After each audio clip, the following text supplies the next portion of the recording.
Hello, I'm James Holden. I'm a tit in the park. I just finished playing.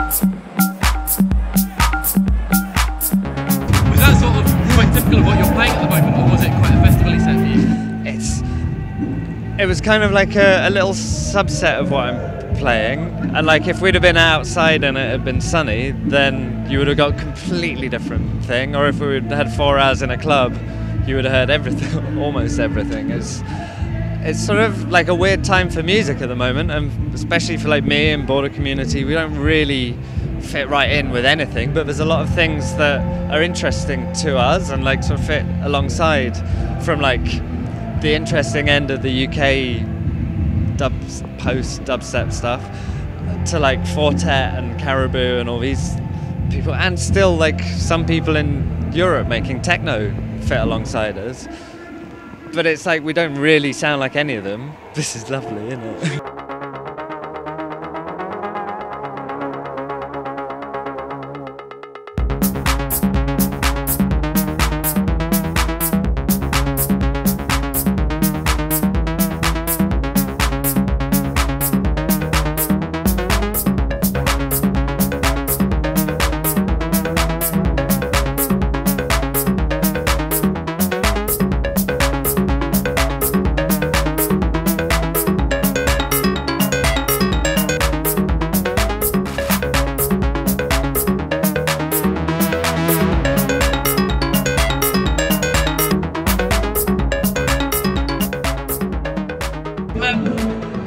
Border community, I suppose, is quite, it always has been, but I mean it in a good way, quite an unusual. Yeah, that was the idea or something, like how dance music make people just get trapped into them. It's like a dumb mistake. It gets so regimented and boring, and we just wanted to follow what we were interested in, and it's changed over the years, but it's always like just what we really enjoy, rather than any kind of trying to be trendy or popular.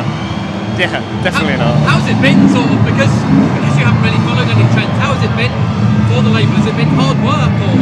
It's in a way, like there was a time when sort of the European techno scene aligned itself towards us a little bit, and we were less happy then. Like we were happy at the start because we were just young punks doing our own thing, and right now I'm really happy and really inspired, and most like the artists on BC, they're all sort of on and up. They're doing their best work, they're quite happy and inspired, and it's being free of, we're quite happy to be free of the techno scene now. No offense techno, but it's nice just to be so far away from it that it's really obvious, and anyone who comes to see you, they know, they understand that it's going to be a bit interesting.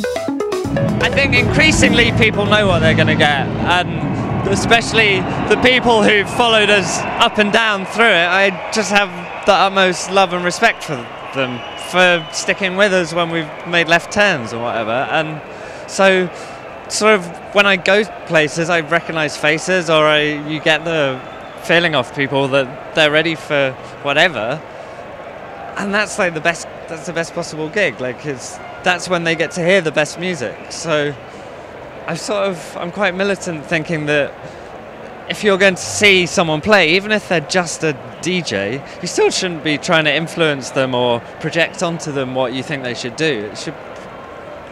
Now I'm older, I guess. I go out and see all kinds of music, and it's just this thing of like, oh, what are they trying to do? Is more fun than just, do I really like this? Is this sounding trendy or something?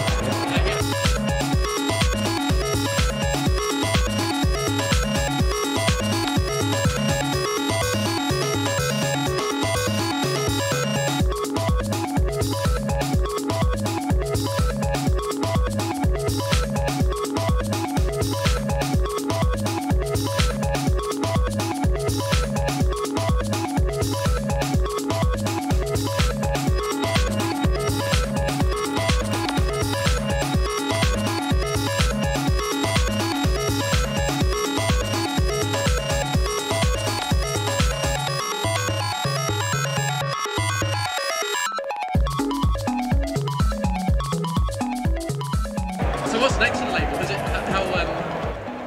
We had like a bit of a busy time where we worked really hard but didn't really put very much stuff out, and now everything's coming to fruition at once. And we've got we found these Italian guys, 2 of them, a band called Margot, and they're like our most exciting, well, I'm excited about all of them, but Luke Abbott's album did really nicely, and he's like got his own niche of people who want his particular really personal music. And the next thing is I spent a bit of last year in the studio with Kate Wax just mixing down. I was just helping really, and I feel quite lucky. She's like incredibly mental, just sort of shocking how good some of the music is, and it's being that involved in someone else's, it's the first time I ever done that, and I'm like really excited to be putting that record out. I've done some like old school 12-inch edits of a couple of the tracks which I've been playing, and we're doing it like vinyl only, the edits, and then the album's coming in the autumn. So what sort of sound? How would if you had to describe it? Sort of a bit magical or something. Like she's a witch, I guess. Is a good description.